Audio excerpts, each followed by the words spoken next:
Assalamualaikum dan salam sukan untuk semua. Susulan prestasi kurang baik dipamerkan skuad terjun pada kejohanan akuatik dunia di Doha, Qatar, Timbalan Ketua Pengarah Majlis Sukan Negara Jafri Ngadirin mengatakan perkara tersebut bukan sesuatu yang mengejutkan, terutama selepas melihat keputusan diraih pada kejohanan sebelum ini.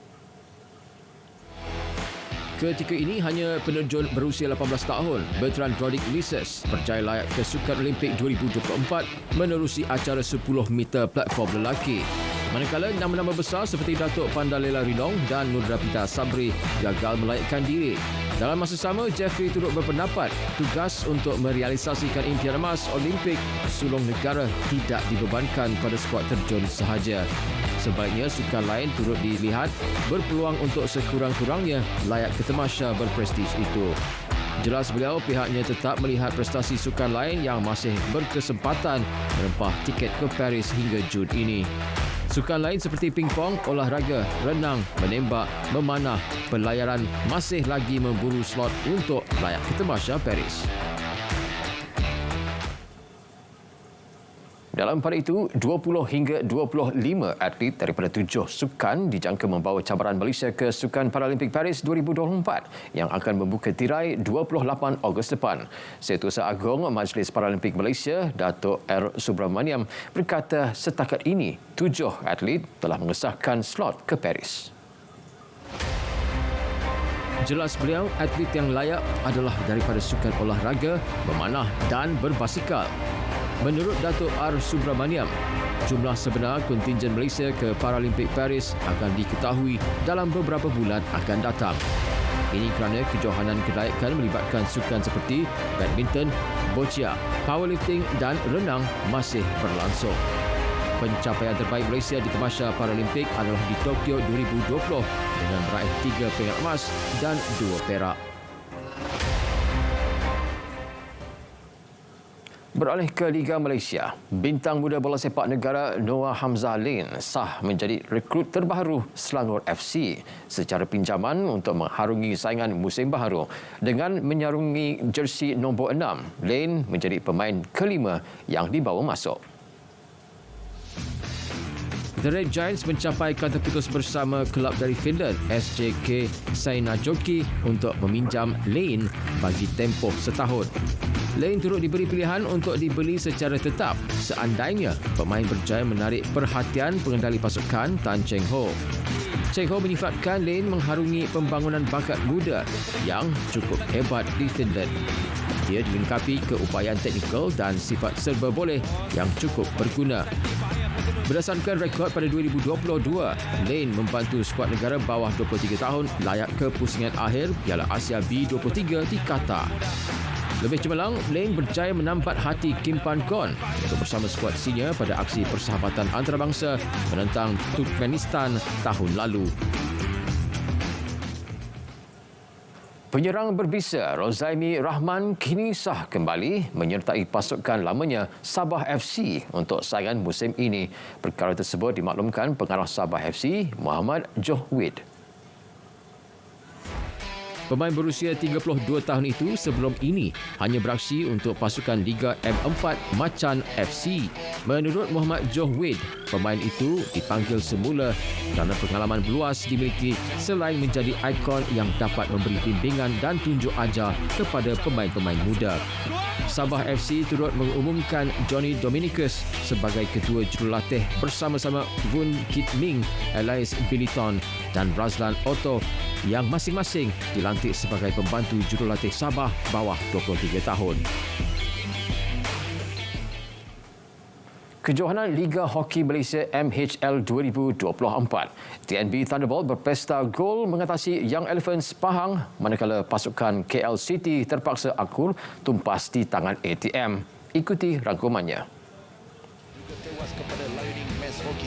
TNB Thunderbolt mudah membelasah Young Elephants Pahang 8-1. Saingan yang berlangsung di Stadium Hoki Nasional Bukit Jalil itu menyaksikan pemain TNB Thunderbolt Jang Jong Hyun menjaringkan hat-trick. 2 gol diraih Azrai Aizat dan Azril Nisron. masing-masing minit ke-6 dan ke-8. Pahang hanya menjaringkan 1 gol pada suku pertama, hasil pukulan Padang Tengku Nasrul Iqmal. Kemenangan bergaya TNB Thunderbolt dilengkapkan 3 lagi gol disumbangkan Syed Syafiq Syed Sholan, Firhan Ashari dan Syahril Sabah. Pasukan hoki Terengganu THT mencatat kemenangan sulong selepas berjaya menewaskan Liao Ning 5-2. Pasukan hitam putih kendalian Muhammad Harfizi Baharom menampilkan aksi yang agak agresif sehingga tamat permainan. THT menjaringkan gol seawal minit pertama hasil pukulan Padang Muhammad Akimullah sebelum lawan menyamakkan kedudukan selang 5 minit kemudian menerusi pukulan sudut penalti Dong Yang.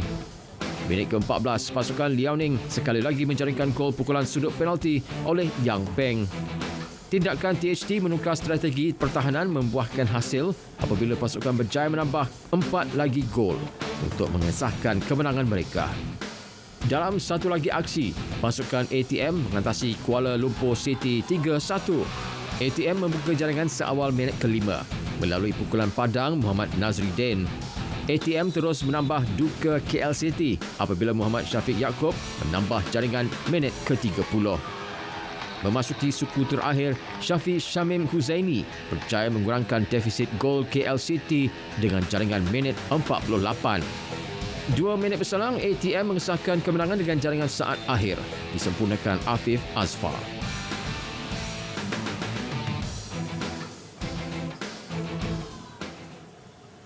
Sementara itu, pengendali THT Muhammad Harfizi Baharom mengakui pertembungan dengan Liao Ning agak sukar pada suku pertama. Namun, ia berjaya diatasi dengan merombak corak pertahanan.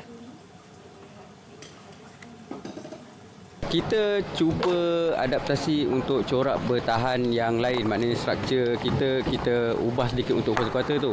Sebab berdasarkan daripada footage yang kita dapat untuk pasukan Cina ni, kita cuba ubah sedikit dan benda tu agak tak jadi elok lah untuk kuarter pertama tu. Beliau juga optimis anak buahnya bersedia sepenuhnya untuk mengharungi cabaran pasukan TNB Thunderbolt yang dijadual esok.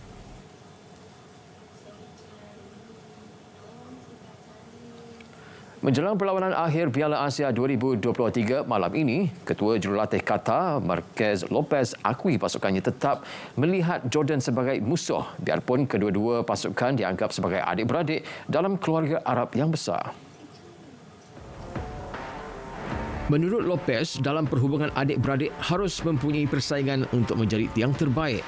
Namun, tidak boleh merendahkan kemampuan satu sama lain. Jordan di bawah bimbingan Hussein Amota telah menunjukkan kemajuan positif.